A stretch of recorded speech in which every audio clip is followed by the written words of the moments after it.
todos esta mañana. Bienvenidos a la casa del Señor. Damos gracias a Dios por la oportunidad que Dios nos da de venir a una escuela dominical más, amén, donde venimos a aprender la palabra del Señor. Le invito por favor para que abra su Biblia en el libro de Proverbios, capítulo 23. Gloria a Dios. Proverbios, capítulo 23. Vamos a leer del versículo 23 en adelante. Proverbios 23, 23. Me indica con un amén cuando lo tenga listo. Amén, dice así la palabra del Señor. Proverbios 23, 23. Compra la verdad y no la vendas, la sabiduría, la enseñanza y la inteligencia. Mucho se alegrará el padre del justo, y el que engendra sabio se gozará con él. Alégrense tu padre y tu madre, y gócese la que te dio a luz. Dame, hijo mío, tu corazón, y miren tus ojos por mis caminos. Hasta ahí, hermanos. La sabiduría, la enseñanza de la palabra de Dios es la que nos hace sabios y es la que nos enriquece, amén. Queremos desear un feliz día del Padre a los papás que ya están aquí. Dios los bendiga, hermanos. Hoy en su día los celebramos y agradecemos a Dios por cada uno de ustedes, amén. Vamos a orar y dar gracias a Dios por esta escuela dominical. Invito para que cierre sus ojos y ore con nosotros. Te damos gracias, bendito Dios, en esta mañana. Nos presentamos, Señor, delante de tu presencia. Agradecemos tu misericordia, agradecemos, Señor, tu gracia y tu favor. Gracias, Dios, porque nos concedes vida, nos concedes salud y nos permites, Señor, estar en tu casa un día más para aprender tu palabra. Pedimos que la enseñanza de esta mañana venga, Señor, a ser recibida por cada uno de nosotros con alegría, con gozo. Mira, Señor, con corazón abierto, y que sea, Señor, esa miel, mi Dios, a nuestra alma, que venga, Señor, a venir a purificar nuestra vida, tu palabra, Señor, que venga, mi Dios, no solamente la tomemos, Señor, como una clase más, sino que la atesoremos en nuestro corazón. Mira, Dios, y la pongamos por obra. Bendice cada una de las clases y a cada maestro. Te lo pedimos en el nombre de Jesús y te damos gracias. Amén. Cantamos un canto y pasamos a nuestras clases. Cada mañana despertar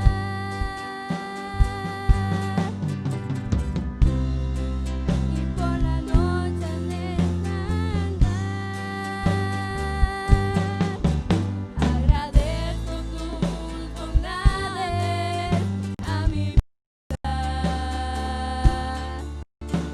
y todo lo que me permites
Dios les bendiga si pasamos a nuestras clases.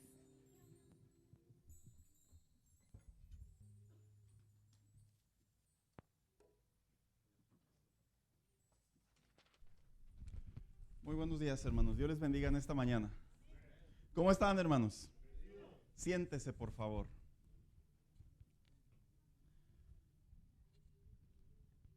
Yo creo que siempre que estamos en la casa de Dios, nos tienen que venir muchos recuerdos, ¿verdad, hermanos? No sé si a usted le pasa lo mismo. Recuerdos de, tal vez de la fecha, de la ocasión, del día.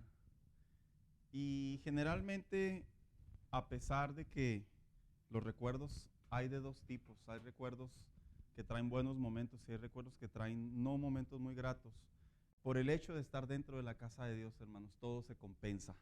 Saber que podemos venir a la casa de Dios y, sobre todas las cosas, aprender de la palabra de Dios, guardar nuestro corazón. Este confinamiento que se está mirando a casi nivel mundial, y digo casi nivel mundial porque veíamos una nota, Abigail y yo, hace unas semanas, en donde decía que precisamente, ¿en dónde, Abby? En la Antártida. ¿No te acuerdas? ¿En cuál continente? En el continente de el más lejos, hermanos.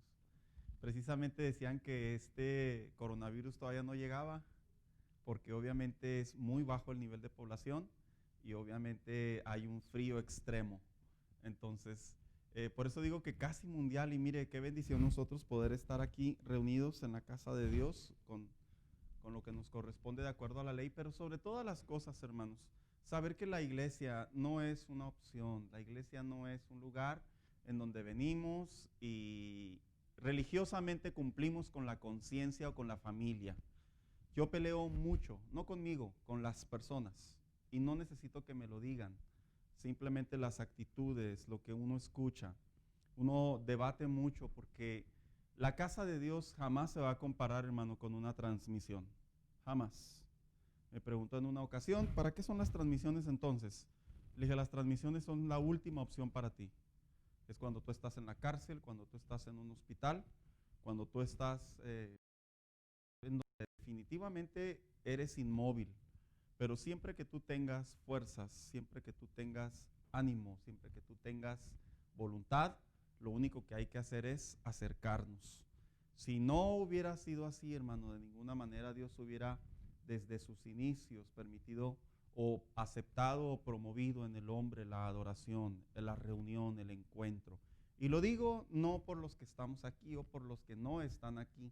Lo digo porque sabemos que al final del día personas nos miran por las diferentes transmisiones a las iglesias y queremos reiterarles que sigan orando por sus pastores, sigan orando por sus líderes, sigan orando por aquellos que toman las decisiones y que en conjunto con la buena lid, diría alguien por ahí, las iglesias se reabran. ¿Por qué razón? Porque es importante, hermanos. Amén. Qué bueno que usted está aquí en esta mañana. Esta mañana, hermanos, vamos a dar inicio precisamente bajo el tema que hemos estado llevando a cabo por diferentes meses. Yo creo que el tema de las parábolas de Jesús, sin duda alguna, nos debe de llevar al entendimiento de nuestra relación con Dios, que Jesús, al estar en la tierra, al venir y a buscar y a salvar lo que se había perdido, a liberar endemoniados, a sanar a los enfermos y a traer la salvación en la cruz del Calvario, también vino con un objetivo muy marcado, y era que el creyente, al momento de que encontrara y le aceptara y se apartara de la condenación eterna, el creyente en la vida cotidiana comprendiera la importancia de los fundamentos, de los valores, los principios, que es una vida en Jesús. Y las parábolas de Jesús precisamente cumplen con esa función junto con toda la Biblia, pero específicamente al hablar de las parábolas de Jesús estamos hablando de lo que Dios a través de su palabra le dice al hombre. Estas son las áreas de tu vida con las que tú vas a tener que lidiar, con las que tú vas a tener que luchar, con las que vas a tener preguntas, con las que vas a confundirte. Sin embargo, detrás de todo ello habrá la solución y está precisamente en la palabra de Dios. Esta mañana, hermanos, nosotros vamos a dar inicio a esta nueva parábola que la hemos titulado precisamente El Hijo Pródigo. Si usted ve la aplicación, ahí está también lo que aparece acá en la pantalla. Y precisamente esta parábola se encuentra ubicada en el Evangelio según San Lucas, capítulo 15, versículo 11 al 32. Y antes de comenzar la lectura, voy a hacer una pregunta capciosa, diría alguien. ¿Quién sabe lo que significa la palabra pródigo? Bien, esa es una respuesta que se da por allá. ¿Alguien más, hermanos, que sepa lo que significa la palabra pródigo? Yo les digo porque la hemos usado. Ven a Cristo como el hijo pródigo, ¿verdad que sí, hermanos? Anda el hijo pródigo, les decimos a los que se ausentan, ¿verdad? Y luego de repente llegan allá temporadas o meses después. Diría un hermano, son creyentes domínguez, otros especiales, otros meseros y quién sabe qué tantas cosas inventan. Si usted les preguntara, ¿y cuáles son esos? Los meseros son los que vienen una vez al mes, hermanos. Los especiales son los que llegan nomás en eventos especiales y los domingos son los que vienen los puros domingos. Pero de repente usamos ese término, pródigo, vente pródigo. ¿Quién sabe lo que significa la palabra pródigo? Acá nuestro hermano Oscar tiene una respuesta. Oscar.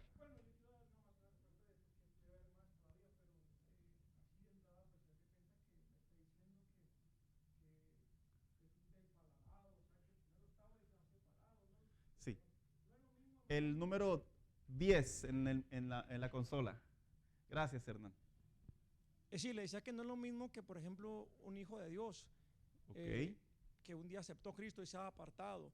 Al venir para atrás ese es un hijo pródigo, pero uno que no ha conocido de Dios, la Biblia es muy, muy marcante y muy dura en muchos pasajes de la Biblia, que el que no es hijo de Dios es hijo del diablo.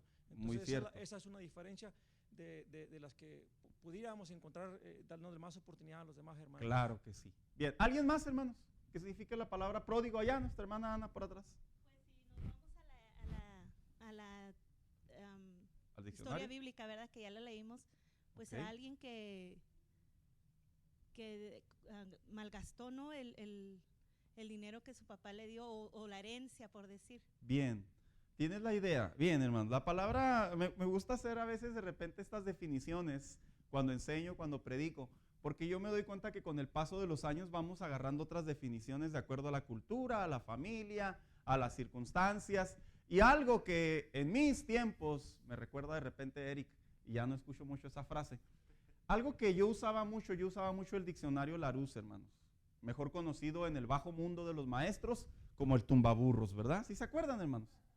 Traiga su diccionario y luego uno lleva un diccionario así chiquito y luego así, ese no sirve, tráigase el grandote, ahí lo andan a encargar a uno, pero en los tiempos libres nosotros no usábamos iPads, nada de esas cosas, nosotros agarramos el diccionario, no sé usted, yo sí, y lo agarrábamos y empezábamos a buscar definiciones, ¿verdad? Bien, la palabra pródigo tiene dos interpretaciones. Pródigo se puede interpretar como alguien generoso, alguien bondadoso, alguien que da de más. Pero también la palabra pródigo, la definición que decía nuestra hermana Ana, tiene mucho sentido. Significa alguien que despilfarra, un despilfarrador. Entonces, cuando leemos en la Biblia el hijo pródigo, nosotros rápidamente lo asociamos con alguien que vuelve. Pero en realidad la historia, el concepto, hace referencia a alguien que desperdicia algo valioso, pero retorna. Ese es el concepto correcto del hijo pródigo. Así que vamos a dar lectura. Espero y esa palabra se la grabe por ahí en su diccionario personal. Y si usted va a decir, no, pues el pastor se aventó una medio acá, ¿verdad? Busque el diccionario, ahí le va a ayudar también. Nomás no la googlee, porque los googles de repente dicen cosas así como que el samurái responde y esas cosas, ¿verdad? Y no ayuda mucho, hermano. Vaya a un diccionario de verdad. Bien, dice, también, dice el Evangelio según San Lucas, dijo, un hombre tenía 2 hijos.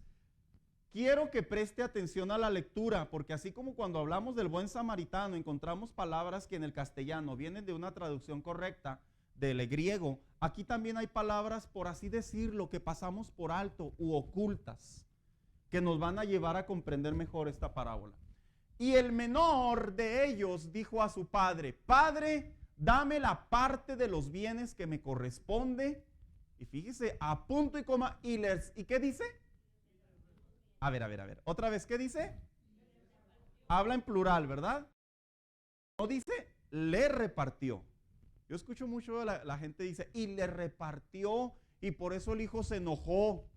El hijo todavía no agarraba herencia, no, el hijo ya traía la herencia. El otro también. Les repartió en plural. Dice, los bienes, no muchos días después, yo creo que lo que empacaba, ¿verdad? Juntándolo todo, el hijo menor se fue lejos a una provincia apartada. ¿Por qué se habrá ido el hijo si había tomado la herencia? Qué buenas preguntas se van a estar formulando alrededor de la clase. Porque es cierto, las herencias generalmente representan la parte, la última voluntad en vida, pero que se dispone después de la vida, ¿para quiénes? Para los beneficiarios. Este hijo, en otras palabras, se lo voy a poner así en el término correcto, este hijo en realidad mató al papá. O sea, imagínese que usted tuviera unos bienes y le dijera a su hijo, papá, yo sé que nos vas a repartir los bienes cuando tú te mueras, pero ya, móchate. ¿Qué pensaría usted? ¿Cuál sería su respuesta? Deja que me muera. Entonces el hijo prácticamente ya estaba, por así decirlo, ¿verdad? Matando al papá, que es una ofensa, hermanos, es un agravio, está muy mal.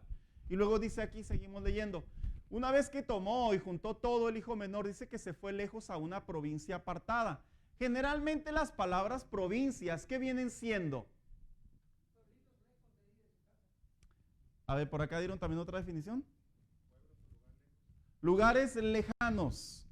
Pero ¿se ha fijado que de repente las palabras provincias, la Biblia, a pesar de que es una parábola y es algo que Jesús utilizó para hacer una comparación, generalmente las provincias también se interpretan como lugares buenos, hermanos.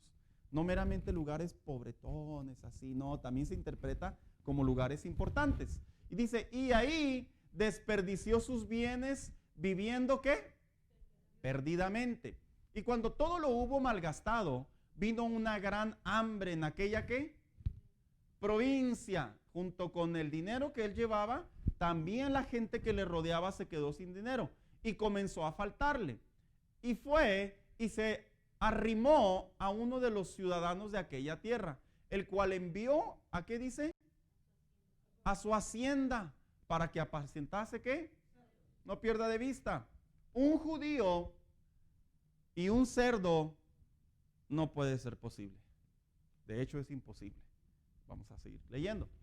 Y deseaba llenar su vientre. ¿Cómo cambia la vida después de tenerlo todo al grado de comer los desperdicios? ¿Quiénes han visto los desperdicios de los cerdos? A mí sí me ha tocado ver en algunas partes de mi vida. ¿Qué son los desperdicios de los cerdos? ¿Cómo? Generalmente usan tambos, ¿verdad? Los que los transportan. A mí me ha tocado ver en tambos azules. ¿Qué es lo que les llevan, Oscar? Es lo que sobra en las casas, en los hogares, los desperdicios de la casa que ya no ocupamos, lo que sobró es lo que va a dárseles a los cerdos. O sea que en otras palabras, lo que con solo verlo produce repugnancia, la persona lo deseó. Miren, no quiero que pierda de vista las palabras claves que estoy mencionando, porque ahorita que lo apliquemos a la vida espiritual, se va a dar cuenta usted que esta historia nos lleva a lo siguiente, que cuando un creyente ofende a Dios, cuando una persona insulta a Dios con su manera de vivir, con su manera de hablar, con su manera de tomar decisiones, y posteriormente se aparta, no pierda de vista esto, hermano. El pecado son algarrobas. El pecado jamás va a ser un rico, suculento y delicioso pedazo de carne bien servido en un plato. El pecado es un cochitril, dicen por aquí. Y es cierto, jamás usted se imagine el pecado como algo benéfico, saludable, tolerable, agradable, pasable, como bien dijéramos, bueno, pues es la sopa de hace 2 días, ¿verdad? Ni modo, ante la necesidad, la cocinera se rebeló y vamos a tener que poner en el micro la sopa otra vez de hace 2 días. Jamás. Yo quiero que usted produzca en su mente y en su corazón lo que le voy a repetir. El pecado son algarrobas. Y las algarrobas en nuestra cultura y en nuestro entendimiento son desperdicios que, discúlpeme usted, pero me atrevo a creer que tuviera que ser una necesidad o una hambruna literalmente extrema sobre la extrema sobre la extrema para posiblemente atrevernos a comérnosla. ¿Verdad que sí, hermanos? La pensaríamos mucho. Ahora quiero que figure el pecado. El pecado jamás te va a traer un bien. El pecado es un dolor de cabeza, es un dolor en el alma. Una vez alguien me enseñó en mi juventud y me dijo, cuando aprendes a ver el mundo espiritual, Saúl, tal cual es, muchas cosas las dejas de ver como las ves con tus ojos visuales. Y precisamente me llevó a esto.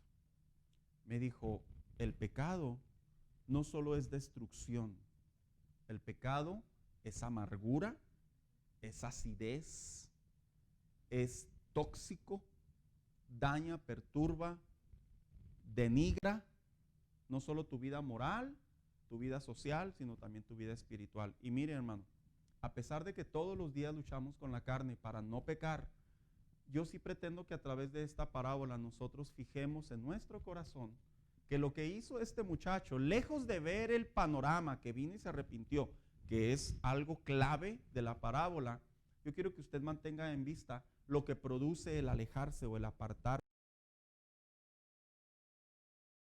Así que seguimos leyendo. Y deseaba llenar su vientre de las algarrobas que comían los cerdos, pero ¿qué dice la Biblia?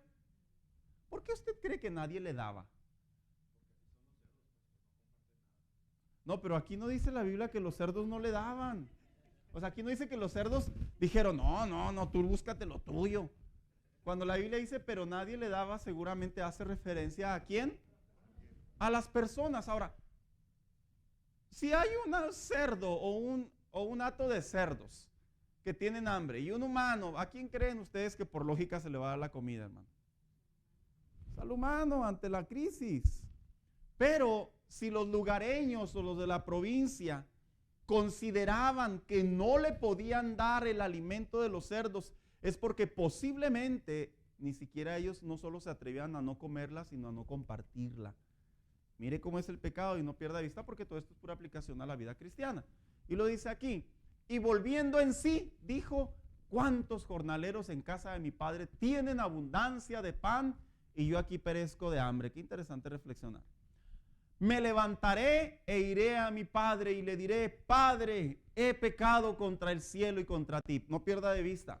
Cuando el hombre peca, alguien por ahí dijo que nosotros pecamos 3 veces.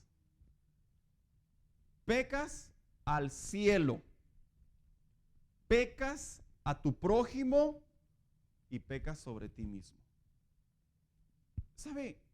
Este pensamiento no está muy lejos en la Biblia. En realidad, cuando el hombre peca, el hombre principalmente ofende a Dios. Pero también el hombre cuando peca, ya sea una mentira a una persona, un agravio, lo que usted quiera, estamos también faltándole al prójimo. Pero también pecamos a nosotros mismos. ¿Hacia qué? Estamos traicionando nuestras convicciones, nuestra naturaleza. Por eso decía el salmista David, Señor, los pecados ocultos que están dentro de ¿qué? De mí.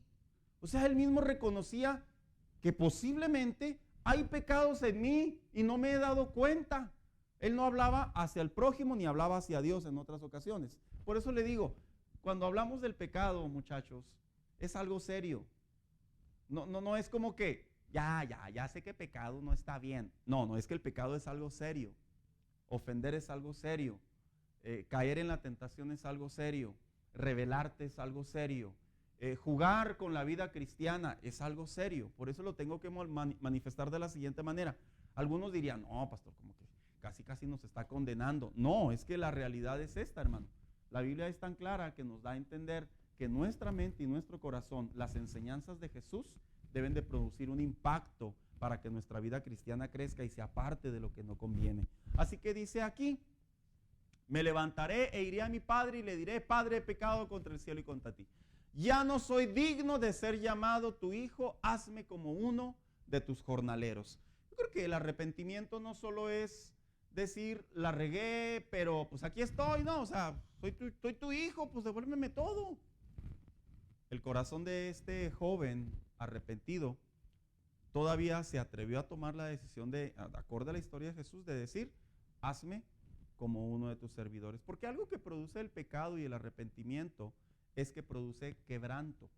Cuando hay quebranto en el corazón de la persona, hermano mío, escúcheme bien, estamos muy lejos de exigir cosas, que es algo que Dios ve en el corazón y lo pesa de acuerdo a Proverbios. Y levantándose vino a su padre, se regresó. Y cuando aún estaba lejos, vio a su padre y fue movido a misericordia el padre y corrió y se echó sobre su cuello y le besó. Y el hijo le dijo, Padre, he pecado contra el cielo y contra ti, y ya no soy digno de ser llamado tu hijo. Aquí hay algo bien interesante en relación al arrepentimiento, que lo vamos a estar desarrollando, pero yo quiero aprovechar porque estamos en la lectura. El arrepentimiento, o sea, nosotros a veces como que nos arrepentimos de dos maneras. Nos arrepentimos en el momento, y cuando se trata de ir a pedirle perdón a alguien, como que ya no nos arrepentimos igual. ¿No les ha pasado, hermanos? ¿No han tenido esa experiencia o yo soy el único raro? Pues que los veo muy así como que, ¿será cierto, pastor? Es en serio. Mire, escuchamos una enseñanza, un consejo, una predicación. Sí, Señor, sabes que yo ofendí a mi mamá, Señor. Yo hice algo que no debía, Señor. Perdóname. Y hay un arrepentimiento sincero, hermanos. No lo dudo, porque yo lo he experimentado. Pero obviamente, lógicamente, el Espíritu Santo a través de la palabra de Dios nos lleva a que también a quién le tenemos que pedir perdón. Al ofendido. Pero a veces cuando vamos al ofendido, ¿qué pasó, mamá? ¿Todo bien, mamá? Usted sabe que usted y yo nos queremos los dos, ¿verdad? We love you forever, diría alguien por ahí. Sí, ¿verdad? Este hijo fue y mostró un verdadero arrepentimiento. De acuerdo a la historia de Jesús, lo que le dijo a Dios, por así decirlo, en oración, en su conciencia, fue y también replicó las mismas palabras, no cambió palabras. No pierda de vista cómo es el arrepentimiento, porque el arrepentimiento, vuelvo a repetir, no solo es de Señor, yo sé, yo sabía que tenía que corregir esa área de mi corazón. Sí, hay que corregirla, pero si es necesario ir a pedir perdón, hermanos, hay que hacerlo tal cual, ¿verdad? Esa es la parte más difícil, ¿verdad, hermanos? Dijo alguien por ahí, es bien fácil pedirle perdón a Dios. Es bien fácil sincerarse con Dios. Alguien por ahí dijo, lo difícil es ver a la persona a los ojos y decirle, ¿sabes qué? Mira, así sucedieron las cosas, yo tuve la culpa. ¿Por qué será tan difícil? Porque el orgullo todavía no se quiebra, hermanos. El orgullo todavía está, vamos a llamarlo como diríamos nosotros, ¿verdad? Todavía está atravesado el orgullo ahí. Como cuando le dicen a una persona, lo traigo atravesado, ¿verdad? Ahí está atravesado el orgullo todavía. Este joven no lo hizo así. Y luego dice, pero el padre dijo a sus siervos, sacad el mejor vestido y vestidle. Seguramente el muchacho iba en condiciones precarias. Y poned un anillo en su mano. Hasta el anillo había vendido el muchacho. Y calzado en sus pies. Lo que muy posible se da a entender que el muchacho iba o descalzo o en condiciones precarias en su calzado. Y traed el becerro gordo y matadlo y comamos y hagamos fiesta. Qué actitud tan contraria a la del padre, ¿verdad? El padre en nuestra naturaleza como papás que somos, hermanos, nuestros hijos nos pueden ofender y a veces, escúchenme muchachos, ustedes abusan de esa debilidad nuestra. No abusen de ella, porque abusar de esa debilidad, si tú no te cuidas, vas a pensar que así es Dios contigo. Y Dios es justo, amoroso, justo. O sea, en otras palabras, a veces los papás, amor, amor, amor, amor, y piensas que así es tu comunión con Dios. Dios va a ser justo. Y esa parte, créeme, duele. Por eso hay que cuidar. Así nuestro hermano Oscar tiene un comentario porque ya vamos a entrar ahora sí a los puntos. No sé si Conito quiera compartir, él levantó primero la mano que yo. Ay, perdón, hermano Juan, no lo miré. ¿Ya se listo. le olvidó? Bueno. Bueno, yo no quería pasar por Hermano Oscar todavía no. A ver si vuelve su pensamiento. Sí, por eso lo hice, porque es que se emociona uno aquí y después se le va la idea a uno. No, y a mí también me emociona, hermano. Pasa muy seguido. Voy a tener que poner aquí un control que traiga los botones y los nombres, ¿verdad? Ya vi el hermano. Dígame, hermano. Sigue, Oscar. Es que yo pienso que es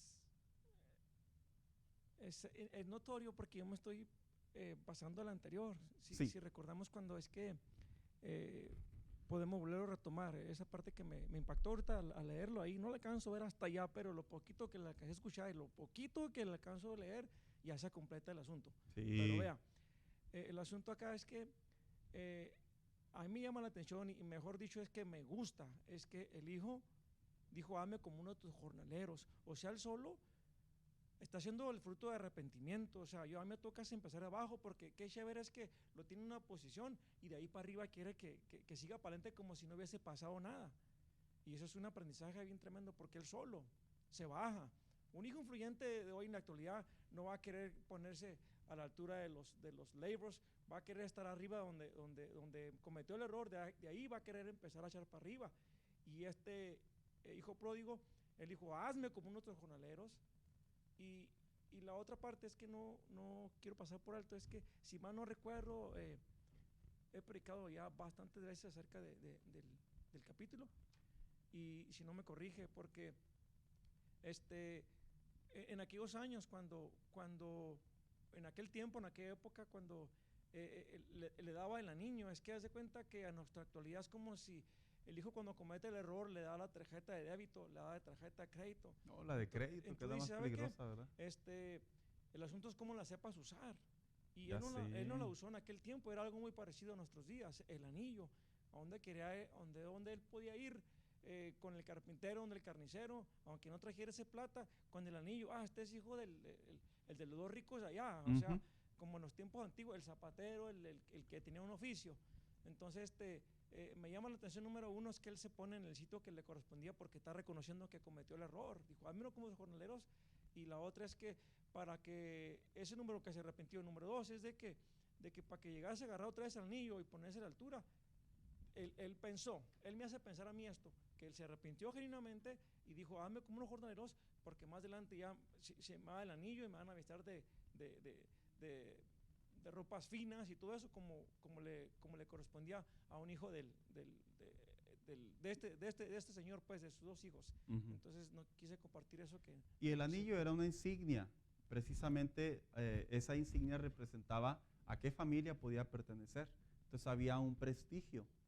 Posteriormente seguimos leyendo, que sí es muy apropiado el comentario del hermano Oscar. Dice, porque este es mi hijo, mi hijo, no pierda de vista, porque aquí es en donde debatimos mucho con el pensamiento de la predestinación de la salvación, o que la salvación en el creyente no importa qué tan lejos se vaya y se pierda y se embarre, perdón la palabra, se ensucie, se enlode, es hijo de Dios. Es que inclusive dentro de esta misma parábola que la usan mal, en realidad esta palabra es clave para poder corregir que una persona, aun cuando es hijo de Dios, alejarse de Dios, ofender a Dios y alejarse, dio la respuesta al Padre. Y dice aquí, porque mi hijo muerto, ¿qué dice? Era. En otras palabras, ya no estaba conmigo, ya no existía conmigo. La relación entre el hombre y Dios, cuando el hombre ofende a Dios y vive una vida de práctica de pecado, muere espiritualmente. Y cuando la Biblia dice el alma que pecare, no hace referencia, hermano, a una persona y es que es muy debatible, porque el sello, el Espíritu Santo y todo eso que lo vamos a estar viendo en la clase. No, ahora no va a alcanzar el tiempo, pero sí quiero encontrar aquí que usted detecte todas las gemas que hay en una historia tan conocida, tan común, pero que cuando profundizamos sobre de ella encontramos muchos temas que nos deben de llevar a la conclusión que esta parábola nos invita a vivir una vida en santidad. No nos invita a pensar que me puedo ir y me puedo regresar y me puedo ir y me puedo regresar como si fuera elevador, como si fuera sube y baja, como si fuera la rueda de la fortuna. Al fin y al cabo, Dios siempre me va a esperar con los brazos abiertos. Ten cuidado, porque si este muchacho jamás se hubiera arrepentido y hubiera muerto en aquella provincia, el padre hubiera dicho, mi hijo murió. En otras palabras, ya no está conmigo. Y la Biblia y Jesús dijo claramente, Señor, los que me diste, aquí están. ¿Verdad? Una interpretación correcta. Y luego sigue leyendo, dice, y es hallado, y comenzaron a regocijarse. No, pues había pachanga, ¿verdad? Y su hijo mayor estaba en el campo, y cuando vino y llegó cerca de la casa, oyó la música y las danzas. Y llamando a uno de los criados, me río porque me imagino el panorama, ¿verdad? Venir todo cansado del trabajo y luego, ¿qué? ¿A quién están festejando? Nada, que era el que despilfarró, ¿verdad? Y lo dice, le preguntó qué era aquello. Él le dijo, tu hermano ha venido, el pródigo. Bueno, esa me la digo yo, ¿verdad? Dice, y tu padre ha hecho matar al becerro gordo haberle recibido bueno y sano. Entonces se enojó y no quería entrar, salió por tanto su padre y le rogaba que entrase. Mas él respondiendo dijo al padre: he aquí tantos años te sirvo. Esta parábola, esta siguiente parte de esta parábola se une o tiene mucha relación con la parábola cuando dice la Biblia que llegó un hombre a trabajar a una viña y luego horas después llegó otro y luego horas después llegó otro. Y cuando llegó el momento de la paga, ¿a cuánto les pagaron aquí? ¿A todos? Lo mismo, en donde nos habla de que Dios en su soberana voluntad y que mide y pesa los corazones, hermanos, no es injusto. Porque nuestra justicia humana es que muela el canalla, ¿verdad? Dijo alguien por ahí. Esa es nuestra justicia humana. Pero la justicia de Dios se mide de diferente manera. Por eso digo que esta parte de esta parábola se une a la siguiente. Y dice aquí: mas él respondiendo dijo al padre: he aquí tantos años te sirvo, no habiendo desobedecido jamás. ¿Qué tan cierto será, verdad, hermano? A mí me late como que sí. Todo muchacho se revela en algún momento. Dice: y nunca me has dado ni un cabrito para gozarme con mis amigos. No, hermanos, perdónenme, no es que me ponga la Biblia, ¿verdad? Pero a pesar de que es una historia y una narración, más bien dicho, el hijo se cegó y sí le estaba por ahí exagerando, ¿verdad? Se aventó una hipérbole, diríamos en la hermenéutica. Pero cuando vino tu hijo, o sea, ya no dijo mi hermano, tu hijo, que ha consumido tus bienes con rameras, y no se equivocaba, has hecho matar para el becerro gordo. Gordo significaba algo merecido. Él entonces le dijo: hijo, tú siempre estás conmigo y todas mis cosas son tuyas. Una respuesta muy, muy apropiada. Mas era necesario hacer fiesta y regocijarnos, porque tu hermano era muerto. Se vuelve a recitar la palabra. Era muerto y ha revivido. El arrepentimiento revive mi comunión con Dios. Así, tajantemente. Se había perdido, o sea, se alejó, pero retornó, se halló. Y dice, ahora sí, ahora vamos a entrar después de haber explicado brevemente esta historia, porque no me voy a estar deteniendo en cada versículo, por eso lo quise aprovechar. Ya casi se fue la escuela dominical ahí, pero creo que pudimos encontrar las palabras claves, ¿verdad, hermanos? El entendimiento. Así que dice aquí a manera de introducción, dice: en esta enseñanza se muestran varios aspectos que permiten a una persona de cómo es importante encontrar el perdón celestial para su vida, en donde Dios muestra su actitud en relación al pecado cuando hay un arrepentimiento. Arrepentimiento. No simpatía, no conveniencia, no emoción, no sentimientos. Arrepentimiento. ¿Por qué lo tengo que remarcar? Porque la vida cristiana inicia con un arrepentimiento.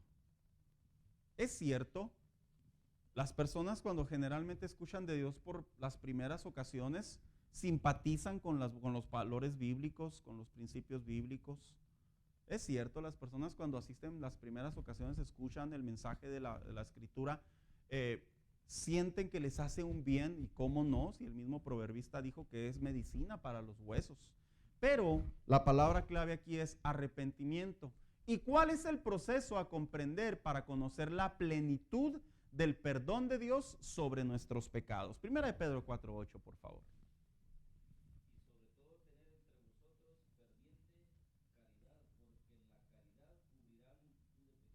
Porque en la caridad cubrirá multitud de pecados. En otras palabras, Pedro le estaba dando un consejo a la iglesia exiliada en esta primera carta, diciéndoles en otras palabras: así como Cristo tiene misericordia del pecador, la iglesia debe de tener misericordia del prójimo, porque esta parábola también se direcciona a ello.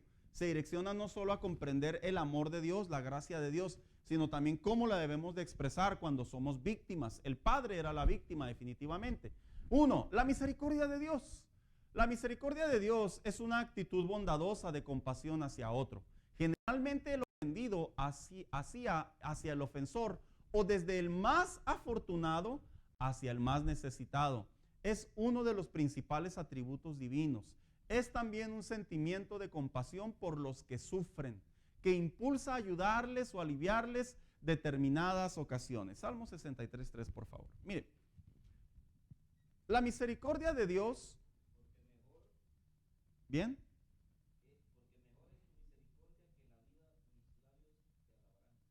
Porque mejor es la misericordia o tu misericordia, cantaba el salmista, que la vida. Hermanos, la misericordia de Dios no es una debilidad, como algunos pudieran opinar. La misericordia de Dios no es un punto débil del Señor, en donde Él, híjole, ¿verdad? No. La misericordia representa un grado máximo de Dios, de su amor, de su comprensión, de su compasión hacia la vida del hombre, pero sin perder de vista que la misericordia de Dios también tiene, vamos a llamarlo de la siguiente manera, un punto en donde se detiene y Dios dice al hombre, acorde a tu condición de vida, no puedes pasar por alto que vas a tener consecuencias. La misericordia lleva justicia, pero también desafortunadamente, y digo desafortunadamente porque no quisiéramos, desafortunadamente lleva consecuencias. La misericordia de Dios no es como que limpiarle a la persona su pecado y decir, aquí no vi nada, aquí no supe nada. Hay que situar correctamente cómo ejerce la misericordia de Dios. Espiritualmente hablando, Dios me perdona. Espiritualmente hablando, Dios, como dice, le dijo a su pueblo, a su entendimiento allá en el Antiguo Testamento, tus pecados son arrojados al fondo de la mar en donde jamás vuelven a ser vistos. Cuando se usaba ese término es porque no existía la tecnología para que una persona pudiera profundizar sobre el agua. Entonces, cuando alguien quería desaparecer algo, decían, arrójalo al mar. Al cabo nadie lo va a encontrar. Entonces, Dios, en el entendimiento del hombre, a través del profeta, les dice, tus pecados serán echados al fondo de la mar donde jamás volverán a ser vistos. Pero, la misericordia de Dios no se puede malinterpretar. Habla al hombre. Si usted se fija, el hijo tomó la decisión y ¿qué hizo? Se fue. ¿Lo detuvo el padre? No. ¿El padre lo fue a buscar? No. El hijo regresó. Ahorita vamos a ver la siguiente parte de ello, cómo es que los teólogos le dan esta interpretación en general. Y dice aquí, hay un punto de vista sobre estas parábolas. Algunos teólogos opinan que esta parábola era para hacer comprender al pueblo de Dios la manera en que se estaban comportando y cómo Dios es paciente en misericordia. Pero también es aplicable aún para la humanidad, como el perdón de Dios siempre está disponible para cualquier circunstancia, momento, mientras haya vida. Yo creo que aclarar, como ya muchos de nosotros tenemos conocimiento, la salvación, la comunión con Dios es un asunto totalmente serio. Tan serio que pones en jaque tu eternidad. El hijo pudiera tener un grado de confianza que su padre siempre iba a estar ahí. Pero ¿sabe? Cuando el orgullo encadena a una persona como pecado, como rebeldía, y lo encadena, sucede algo bien interesante. Le impide retornar de donde viene. ¿Por qué lo digo de esta manera? Porque generalmente esta parábola se aplica, como ahorita decía nuestro hermano Oscar, se aplica a los creyentes que ¿qué? Que se van y necesitan retornar. Y es correcto, no es incorrecto, dentro de sus aplicaciones es apropiada. Pero no podemos perder de vista que el hombre en realidad, hermanos, no puede justificar su vida, que porque nunca ha recibido a Cristo en su corazón, ¿cómo va a poder retornar él a Dios? Lo que algunos pensarían, el hombre tiene la capacidad de retornar su corazón a Dios a pesar de tener la condición caída en el huerto de Edén, sí la tiene. Tiene la capacidad de parte de Dios en su interior para retroceder. Muchas personas argumentan, continuamente escuchamos estos conceptos y dicen, es que yo voy a ir a la iglesia hasta que Dios ponga en mi corazón y Él trate conmigo. O sea, todos los días trata contigo, todos los días te habla, todos los días habla tu corazón. Lo único que tienes que hacer es romper tu orgullo y retornar a Dios. Y no como un creyente que se apartó, sino como un creyente, como una persona que no conoce de Dios. ¿Cómo me voy a acercar a algo desconocido? Pues es bien sencillo. Si cuando alguien choca, no sabemos ni quién está chocado ahí vamos de mirones, de curiosos. Entonces, ese argumento que generalmente se escucha no es muy viable, hermanos. Y luego después dice aquí, ¿cómo es la misericordia de Dios? Vamos a situarla en 6 puntos. 1, es nueva cada día. Decía el profeta Jeremías, por tus misericordias no hemos sido consumidos porque nuevas son cada mañana. La misericordia de Dios nos perdona. La misericordia de Dios nos ayuda. La misericordia de Dios es paciente. La misericordia de Dios es mayor que todo, pero también la misericordia de Dios, Él se deleita en ella. Pudiéramos decir que son puntos a favor en relación a la comunión con Dios, el saber que Dios va a guardar nuestra vida, y alguien diría por ahí, qué bueno que todo eso es Dios, porque así si por alguna razón me llego a desbalagar, pues bueno, ya tengo por enterado que Él me va a ser paciente, ¿verdad? La diferencia está en que el hijo se fue y malgastó todo y lo perdió todo. Lo que lo hizo tener la fortuna de volver a su padre fue su arrepentimiento. Y aún así, si el padre no le hubiera dado nada, hermanos, yo creo que había mucha ganancia el saber que recuperaba a su padre. ¿Qué le quiero decir con esto? Que la vida cristiana, cuando una persona ofende a Dios, porque lo vamos a ver más adelante, cuando una persona le dice a Dios en otras palabras, ¿sabes qué? Yo quiero adelantar las cosas, de aquí a que te mueras, como diría el hijo, ¿verdad? De aquí a que te mueras, pues todavía me cuelga un rato, así que vamos a darle. Paz aquí, móchate con lo que nos corresponde, dirían por ahí algunos, y vamos a tomar lo que es nuestro.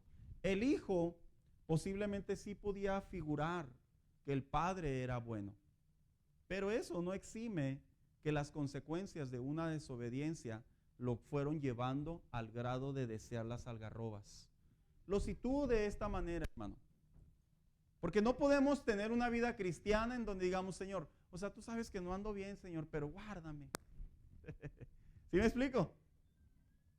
Señor, tú sabes que estoy haciendo cosas malas, pero tú eres amor, Señor. No podemos actuar, ni pensar, ni promover ese tipo de vida cristiana. La vida cristiana que la Biblia nos define a Dios, nos define su gracia y su misericordia, es que conviene mejor a la buena entregar una sana comunión con Dios. Y luego dice por aquí, en relación a la desobediencia que cometió el hijo, ¿qué es el pecado? El pecado consiste en una transgresión libre y deliberada de la ley de Dios. Por leve que sea, no deja de ser pecado. Cualquier desviación a los mandamientos divinos, la naturaleza esencial del pecado es la rebelión, ¿con quién? Contra Dios.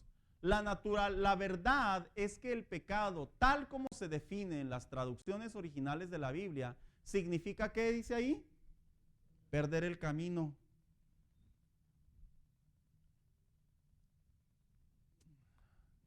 ¿Cuántos en su niñez o en su adolescencia o en su juventud les tocó vivir por tierras rurales, hermanos? Betty, ¿cómo fue que ustedes aprendieron a llegar a sus casas en cualquier horario, de mañana, de tarde o de noche, cuando no había nada? ¿Cómo aprendieron? A ver, Oscar.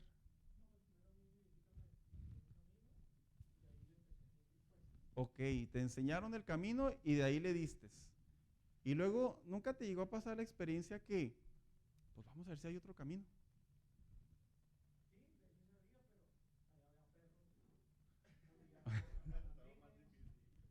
Se le complicaba más, ¿verdad?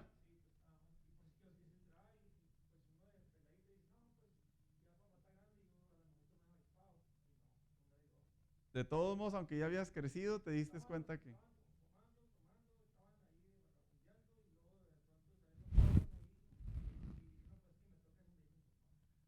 Ahora, ¿por qué les tengo que hacer este comentario? Porque la palabra pecados también significa perder el camino. Hermanos, para caminar con Dios hay un solo camino.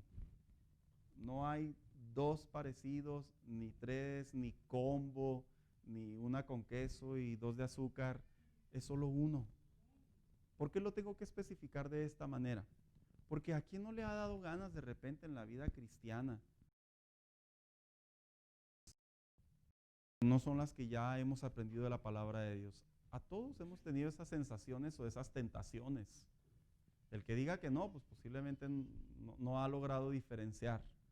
Pero como alguien diría, ¿verdad? Bueno, pues ¿qué de malo tiene hacer esto? ¿Qué de malo tiene comer esto, practicar esto, hacer esto, ir a esto? Mucho. La vida cristiana, de acuerdo a lo que estamos viendo en esta parábola, hermanos, lo único que tenía que hacer el hijo era honrar a su padre, era respetar a su padre y esperar al día que su padre falleciera. Y lo dice aquí, la verdad es que el pecado, tal como se define en las traducciones, vuelvo a repetir en la Biblia, es perder el camino. En este caso es el estándar de la perfección establecido por Dios. Éxodo 29:14, por favor. Abby, ¿lo tienes por ahí? Muy bien. Pero la carne del el becerro y su piel y su estiércol le quemarás a fuego fuera del campamento, es ofrenda por el pecado. A ver, otra vez, Abby. Pero la carne del becerro y su piel y su estiércol los quemarás a fuego fuera del campamento, es ofrenda por el pecado. Esto es lo que se tenía que hacer, en otras palabras, a pesar de que traigo el pasaje bíblico incorrecto, sí lo puedo determinar que es una paga por un pecado que se cometía. Toda persona que infringía a Dios tenía que llevar una ofrenda delante de Dios. Bien, después dice por aquí, ¿por qué pecamos, hermanos? Bueno, vamos a llamarlo justificadamente, pecamos por debilidad, ¿verdad? Señor, tú sabes que soy débil, ¿para qué me pones estas cosas enfrente? Pecamos por inferioridad, por no quedarnos atrás. Pecamos por desesperación, pero también pecamos por curiosidad, por rebeldía, por necesidad, pero la que más a mí me llama la atención es la última. Pecamos por cultura. Creamos una cultura, una idiosincrasia, un pensamiento en donde aquí no va a pasar nada porque Dios es bien bueno conmigo. ¿Usted piensa que el hijo simplemente se despertó y pidió la herencia? Todo se pasa por un pensamiento. Nadie peca ni nadie ofende a Dios por chispazo. Generalmente son semillas que se van cultivando. Generalmente son oídos que se van abriendo. Generalmente son ojos que se van malinterpretando. Generalmente son pasos que se dan sin medir el peligro. Y la Biblia así enseña que para muchos, cuando pecamos, utilizamos esta lista y muchas más, pero yo solo quise traer esto. Pero, ¿por qué pecamos ahora de manera injustificada, analizándolo a la vida del muchacho? Porque le damos entrada al diablo.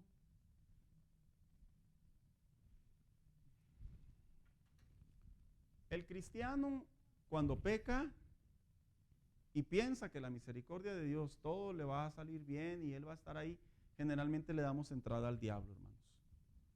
Así de simple. El diablo susurra a nuestro oído, el diablo nos da oportunidades, el diablo nos presenta un panorama mejor que al del camino en Dios, y al final del día esa entrada rinde frutos, que fue lo que le sucedió al muchacho. Posteriormente dice aquí, porque no estamos realmente conscientes de la santidad. ¿Sabe? A mí me llama mucho la atención este segundo punto de Hebreos, porque es importante que se produzca una cultura en el creyente, lo que representa correctamente saber cómo son las cosas. Se lo voy a poner de esta manera y con esto termino. Se dice que cuando contratan muchachos en los trabajos, ¿cuál es el mayor problema cuando contratan muchachos en los trabajos? No todos, pero sí hay un común denominador. ¿Qué se enfrentan los jefes cuando contratan chavalones? Vuelvo a repetir, no todos, pero sí es un común denominador. La inexperiencia. ¿Qué más? No saben hacer caso. ¿Qué más? La escuela del papá es diferente a la escuela del trabajo. En la casa el papá lo pueden mandar por un tubo, pero en el trabajo no. ¿Verdad, Betty? No les gusta obedecer a alguien superior a ellos, porque son muchos sentimientos, por así decirlo, ¿verdad? Muchas emociones que se van cocinando. Y todos los que ustedes dijeron rápidamente tienen mucha certeza. Ahora, quiero que proyecte esto que nos tiene que suceder en la vida cristiana. El cristiano debe de madurar en comprender que la vida cristiana y la vida en santidad no es un asunto de menosprecio, no es un asunto de superioridad, no es un asunto de cultura, no es un asunto de alguien que dijera inmadurez, ¿verdad? No, este es un asunto que yo debo de adoptar en mi interior. Yo debo de buscar a Dios porque me conviene, porque me hace bien, porque debo de ser agradecido. Y de acuerdo a esta lista, ¿por qué pecamos injustificadamente? Vamos a detectar, hermanos, que el muchacho tenía edad para reclamar su herencia y posiblemente, en su inmadurez le pidió su dinero a su papá. Pero hay algo interesante. Cuando a una persona exige una herencia, de acuerdo a lo que enseña la Biblia en la ley mosaica, en Deuteronomio, la manera en la que se tenía que recibir, los hijos debían de comprender lo que estaban haciendo. O sea, no era como que nomás Dios estableció que 2/3 partes irían para el mayor o el primogénito y el resto iría para los demás. A este muchacho le tocó la 1/3 parte, en otras palabras. Ellos sabían lo que era la herencia, pero también sabían lo que representaba tomarla. Casos muy, muy aislados. Era permitido que un padre entregara la herencia. Si el padre ya decidía no manejar más el dinero de la casa, podía entregar la herencia en vida, pero era voluntad de él. Pero que un hijo era prácticamente una ofensa. Que un hijo la pidiera estaba prácticamente enterrando a su propio padre. Este muchacho tenía conocimiento, aun cuando es una historia, acorde a la palabra de Dios podemos detallar. Aun cuando no hay suficiente información, sí podemos detallar que en un judío, una persona a esa edad ya sabía lo que estaba haciendo. Hermanos, tenemos la edad, el conocimiento, la conciencia, la palabra, al Espíritu Santo sobre nosotros para tomar muy en cuenta las decisiones que estamos haciendo. Si nosotros decidimos caminar sobre la desobediencia y ofender, agravar, insultar a Dios, hermano mío, es una decisión propia. O sea, no es de que, como decíamos en la anterior, ¿verdad? Es que me desesperé. Sí, te puedes desesperar, pero la realidad es esta. La realidad es que no estás tomando en serio tú y yo lo que viene siendo la vida santa delante de Dios. Esta lista, contra esta lista, una te lleva a la otra. Así de simple. Mire, yo aquí me voy a detener porque apenas estamos abordando lo que viene siendo el aspecto de la santidad, lo que el muchacho en su interior ya tenía conocimiento y debería de procurar. Póngase de pie, hermano. Vamos a darle gracias a Dios en esta mañana. Y la semana que entra continuamos con la siguiente parte que tiene mucho que ver, finalizando la vida santa que el muchacho debía de llevar, y aún así la prefirió cambiar, ¿verdad? Por algarrobas, como aquella historia cuando